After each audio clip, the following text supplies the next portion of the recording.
ప్రేమధార ప్రేమధార Bible అధ్యయన పాఠశాల శ్రోతలకు స్వాగతం. యోహాను రాసిన పత్రికల ప్రబోధం, విశ్వాసి జీవిత గమనంలో శుభోదం.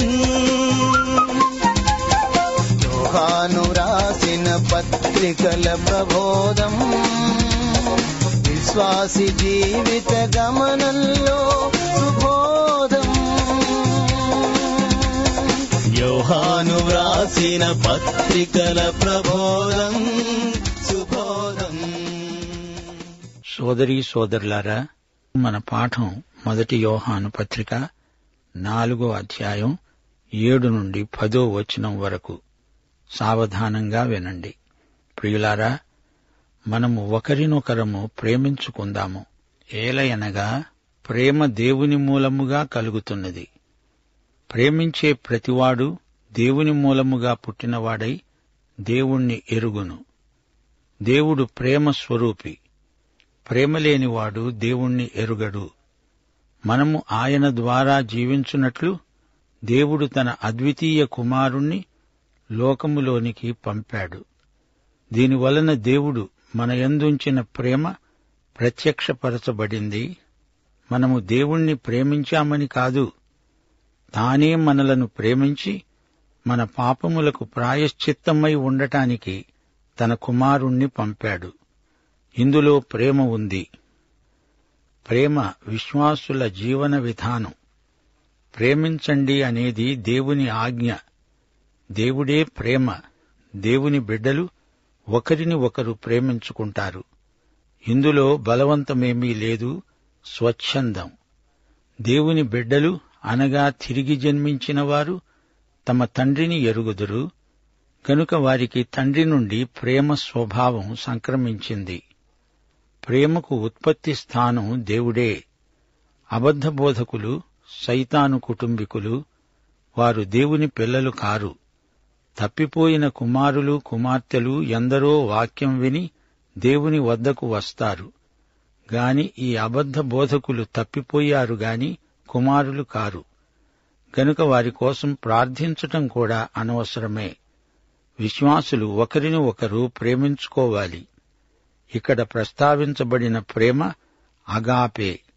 అగాపే మనోభావం కాదు, లైంగికం కాదు, అది సాంఘిక ప్రేమ కాదు. ఇది మానవాతీతమైన మహాప్రేమ అగాపే. ఈ ప్రేమనే పరిశుద్ధాత్మ మన హృదయంలోకి కృమ్మరించాడు. దేవుని ఆత్మ మాత్రమే అగాపే ప్రేమాత్మ. ఈ ప్రేమను తోటివారితో పంచుకోటానికి మనకు సహాయము చేసేవాడు పరిశుద్ధాత్మ. స్నేహితులను మనం ప్రేమిస్తాము, వారితో సహవాసం చేయడానికి ఇష్టపడతాము. కాని అగాపే ప్రేమ దానిని మించింది. ఇది భార్యాభర్తల మధ్య ప్రేమ కాదు.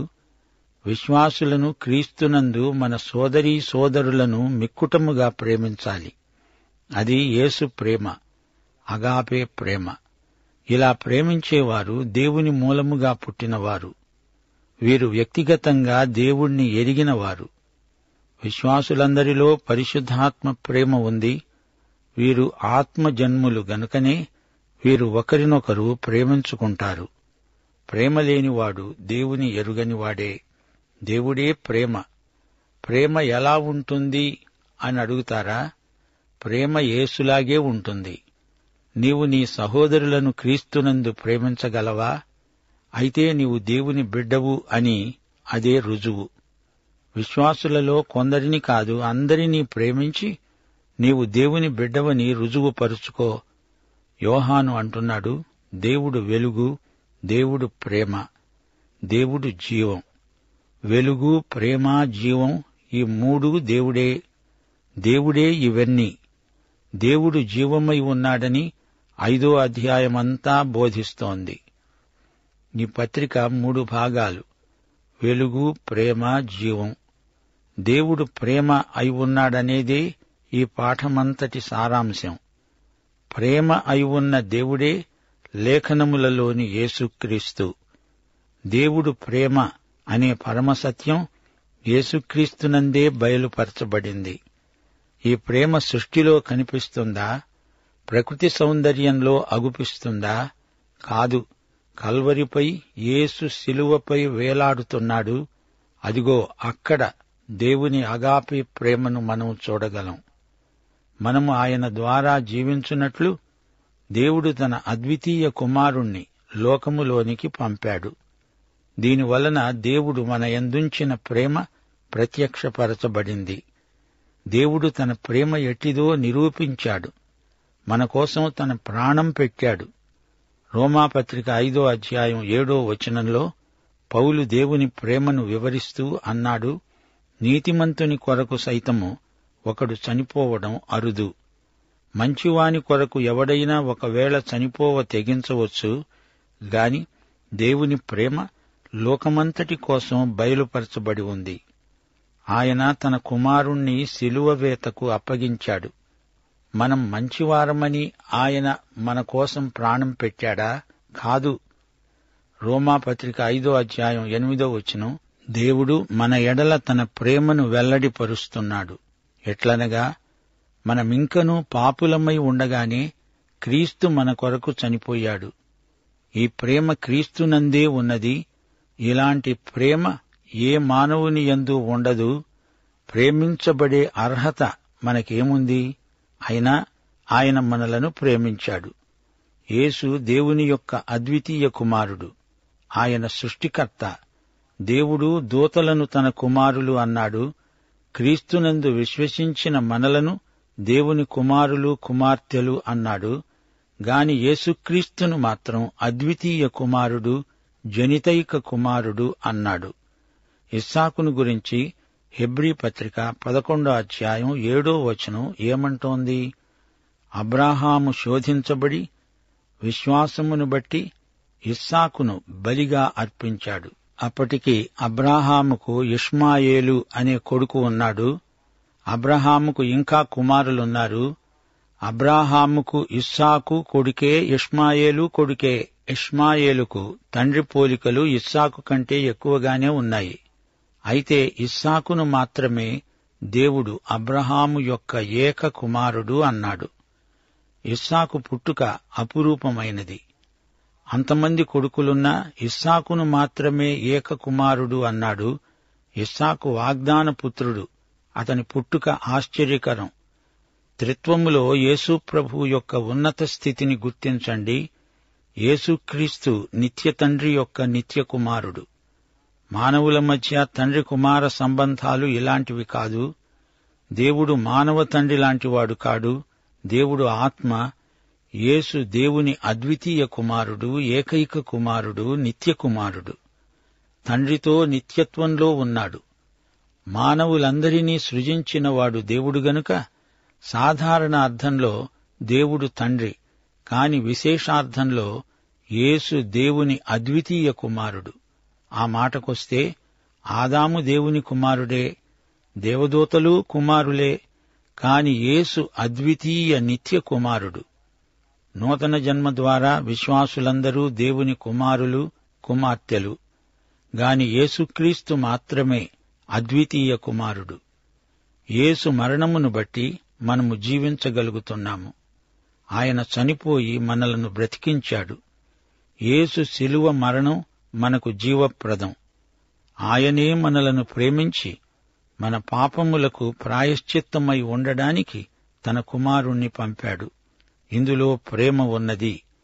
ఇదే అగాపే ప్రేమ. యేసు మన పాపముల కొరకై ప్రాయశ్చిత్తార్థ బలి అయ్యాడు. ఆయనే లోక పాపమునకు శాంతికరం. ప్రాయశ్చిత్తం అన్నప్పుడు మనకు కృపాసనము జ్ఞాపకానికి వస్తుంది. పాపాలను ఆయన రక్తం కప్పివేస్తుంది. అతి పరిశుద్ధ స్థలంలో నిబంధన మందసం ఉంది. మందసము పైన అందమైన ఒక మూత పలక ఉంటుంది. దానికి పైగా బంగారముతో చేయబడిన కెరూబులు, 2 కెరూబులు ఒకదానికి ఒకటి ఎదురుగా మందసము పైని మూతకేసి చూస్తుంటాయి. మందసము తుమ్మకర్రతో చేయబడింది. దానికి లోపల బయట బంగారము తాపటం చేయబడింది. ఈ మూతనే కరుణాపీఠము అంటారు. ఇశ్రాయేలు ఒక జాతిగా దేవుణ్ణి కలుసుకునే స్థలం అదే. జాతికి ప్రతినిధిగా యాజకుడు అక్కడ నిలుస్తాడు. సంవత్సరానికి ఒక్కసారి మాత్రమే యాజకుడు అతి పరిశుద్ధ స్థలంలో ప్రవేశిస్తాడు. కరుణాపీఠము మీద రక్తాన్ని ప్రోక్షిస్తాడు. దేవుణ్ణి వారు కలుసుకునే చోటే కరుణాపీఠం. దేవుడు ఇశ్రాయేలు జాతిని ఎంతో ప్రేమించాడు. అయితే తన ప్రజలు తనను కరుణాపీఠము వద్దనే కలుసుకోవాలి. ప్రాయశ్చిత్త దినాన ప్రధాన యాజకుడు లోపలికి వచ్చి రక్తమును కరుణాపీఠముపై ప్రోక్షించాలి. అనగా ఇశ్రాయేలు జాతిని మరో సంవత్సరం పాటు దేవుడు అంగీకరించాడని అర్థం. ఏ సంవత్సరానికి ఆ సంవత్సరమే ఈ విధంగా ప్రధాన యాజకుని ద్వారా దేవుణ్ణి కలుసుకుంటారు. ఈ రోజు మన పాఠంలో చెప్పబడింది, ఆయన మన పాపములకు ప్రాయశ్చిత్తమై ఉండుటకు తన కుమారుణ్ణి పంపాడు. ఇందులో ప్రేమ ఉంది. మన పాపాలకు ఆయనే కరుణాపీఠం. ఆయన ఇక్కడే మన కోసమై బలియాగమయ్యాడు. రోమాపత్రిక 4:25 ఆయన మన అపరాధముల నిమిత్తము అప్పగించబడి మనము నీతిమంతులముగా తీర్చబడడానికి లేపబడ్డాడు. యేసే మన పాపాలకు ప్రాయశ్చిత్తం. ఆయనే మన పాపాలకు కరుణాపీఠం, కృపాసనం. ఎందుకనగా ఆయన ఇక్కడే మన కోసం మృతి చెంది మనకు కరుణాపీఠమును సమీపించడానికి ధైర్యం కలిగించాడు. అది కరుణాపీఠం, కృపాసనం. మనకు ఆయన కరుణ అక్కడే లభిస్తుంది. యేసుక్రీస్తు ఈ విధంగా తన ప్రేమను మనకు వెల్లడి చేశాడు. ఈ అధ్యాయంలో 2 సార్లు దేవుడే ప్రేమ అంటూ యోహాను ప్రకటించాడు. 8వ వచనం, 16వ వచనం. దేవుడు ప్రేమ స్వరూపి, ఆయనే ప్రేమ. దేవుడు కృప అని గాని, దేవుడు కనికరము, దేవుడు న్యాయము అని గాని చెప్పము గాని దేవుడు వెలుగై ఉన్నాడు అంటాము. అనగా దేవుడు పరిశుద్ధుడు, దేవుడు ప్రేమ అయి ఉన్నాడు. అయితే దేవుడు మనలను రక్షించాడంటే ఆయన పరిశుద్ధుడు, నీతిగలవాడు. గనుక నీతి న్యాయములను అనుసరించి మన కోసం తన రక్తాన్ని దానం చేశాడు. అందువల్ల ఆయన ప్రేమ ఎట్టిదో మనము తెలుసుకోగలం. ప్రేమ ఉంది గాని మన కోసం ప్రాణం పెట్టకుండా ఆయన మనలను మరో విధంగా రక్షించలేడు. సోదరీ సోదరులారా, గ్రహించండి. దేవుడు ప్రేమ గాని ఆయన నిన్ను నన్ను రక్షించింది ప్రేమ ద్వారా మాత్రమే కాదు. ఆయన పరిశుద్ధుడు, నీతిమంతుడు గనుక పాప సమస్యను పరిష్కరించనిది మనకు రక్షణ రాదు. అందుకే దేవుడు తన కుమారుణ్ణి మన పాపములకు ప్రాయశ్చిత్తముగా పంపించాడు. దేవునికి స్తోత్రం. పరిశుద్ధుడైన దేవుడు తన నీతికి భంగము వాటిల్లకుండా మన కోసం ప్రాణం పెట్టి మనల్ని రక్షించాడు. ఇందులో దేవుని ప్రేమ కనపడుతోంది. ఆయన పరిశుద్ధుడు, ఆయన కరుణాపీఠం, దానిపై ఆయన రక్తం ప్రోక్షించబడింది. దేవుని కరుణాపీఠమే మనకు దేవుని ప్రేమను చూపింది, బయలుపరిచింది. ఆయన ప్రేమ, ఆయన మరణంలో మనం తేటగా చూడగలం. ఆయనకు ప్రేమ ఉన్నా మన కోసం చనిపోకుండా వేరే విధంగా మనలను రక్షించలేడు. యోహాను సువార్త 3:16 ఇదే సత్యాన్ని పునరుద్ఘాటిస్తోంది. దేవుడు లోకాన్ని ఎంతో ప్రేమించాడు. ప్రేమించి ఏమి చేశాడు? తన అద్వితీయ కుమారుణ్ణి మనకనుగ్రహించాడు. ఆయన యందు విశ్వసించిన వారు నశించరు, నిత్యజీవం పొందుతారు. మనము ఆయనను ప్రేమించామని కాదు, ఆయనే మనలను మొదట ప్రేమించాడు. మనలో ఏ మంచి ఉన్నదని ఆయన మనల్ని ప్రేమించాడు? మనమింకనూ పాపులమై ఉండగానే ఆయన మనలను ప్రేమించి మన కోసం ప్రాణం పెట్టాడు. యేసు ప్రభు అన్నాడు, నేనే మార్గమును సత్యమును జీవమును, నా ద్వారానే తప్ప ఎవడూ తండ్రి వద్దకు రాడు. ఆయన ప్రతిష్ఠించిన మార్గము మాత్రమే మనకున్నది. మరే మార్గము మనలను దేవుని వద్దకు చేర్చలేదు. దేవుడు ప్రేమ గనుక అందరూ పరలోకానికి వెడతారులే అనుకోవద్దు. ఆయన నీ పాపాలకు ప్రాయశ్చిత్తమని నీవు గుర్తించాలి. అదే సత్య మార్గం, నిత్యజీవ మార్గం. నశించిన వారి నిత్యత్వం నరకం, రక్షించబడిన వారి నిత్యత్వం పరలోకం. ఇదే మార్గం. దేవునికి స్తోత్రం. ప్రేమ దేవుని మూలముగా కలుగుతున్నది. ప్రేమ అయి ఉన్న దేవుడే ప్రేమకు మూలం. ప్రేమ దేవుని దివ్యాకర్షణ. దేవుని స్వభావమే ప్రేమ. మనం దేవుని ప్రేమ పిల్లలం. ప్రేమయందు నిలిచి ఉన్నవాడు దేవుని యందు నిలిచి ఉన్నాడు. దేవుని రూపం, దేవుని పోలిక ప్రేమే. దేవుడు ప్రేమ గనుక దేవునిలాంటి స్వభావం గల దేవుని బిడ్డలు ప్రేమిస్తారు. దేవుణ్ణి ఎరిగిన వారు ప్రేమిస్తారు. ప్రేమించేవారు దేవుణ్ణి ఎరిగిన వారే. ప్రేమ దేవుని వద్ద నుండే వస్తుంది. ప్రేమే మనలను దేవుని దిశగా నడిపిస్తుంది. దేవుడెవరో తెలుసుకోవాలంటే దేవుని ప్రేమను అనుభవించి చూడాలి. దేవుడు ఆత్మ గనుక ఆయనను చూడలేము. ఆయన ఏమై ఉన్నాడో ఆ ప్రేమను మనం చూడగలం, చూపగలం. మనము గాలిని చూడలేము, దాని కదలిక ఫలితాన్ని చూడగలం. విద్యుత్ శక్తిని చూడలేము, దాని ఫలితాన్ని, దాని ఉత్పాదక శక్తిని చూడగలం, వాడుకోగలం. దేవుని ప్రభావ ఫలితమే ప్రేమ. దేవుడు మనిషిలో ఉన్నాడని ప్రేమ ద్వారానే తెలుస్తుంది. దేవునిలాగే ఆయన ప్రేమ గలవారు ప్రేమిస్తారు. యేసుక్రీస్తు మరొకసారి నీలో నాలో జీవించాలని కోరుతున్నాడు. దేవుని ప్రేమ యేసుక్రీస్తునందు సంపూర్ణంగా మనకు కనిపించింది. దేవుడు తన ప్రేమను బట్టి తనకున్నదంతా ఇచ్చివేశాడు. తన అద్వితీయ కుమారుణ్ణే మనకిచ్చివేశాడు. ఆయన ప్రేమ నిర్హేతుకమైనది, షరతులు లేనిది. ఆయనకు దూరస్థులమైన మనలను ఆయన ఎంతో ప్రేమించాడు. తనకు అవిధేయులైన పాపులను ఆయన ప్రేమించి వారి పాపాలకు తానే ప్రాయశ్చిత్తమయ్యాడు. మానవుడు దేవుని ప్రేమకు స్పందిస్తాడు. అదే అసలైన మానవీయ ప్రేమ. అంతే. ఆయనే మొదట మనలను ప్రేమించాడు గనుక మనం ప్రేమిస్తున్నాము. దేవునిదే ప్రేమ. మనది ప్రేమ స్పందన, ప్రతిస్పందన. దేవుని ప్రేమ త్రిభుజం. దేవుడు, నీవు, నీ పొరుగువాడు. దేవుడు నిన్ను ప్రేమించాడు, నీవు నీ సోదరుణ్ణి ప్రేమిస్తావు. దేవుని జీవం మనలో ఉత్పత్తి అయింది. అది ఎదటివారిలో పునరుత్పత్తి అవ్వాలి.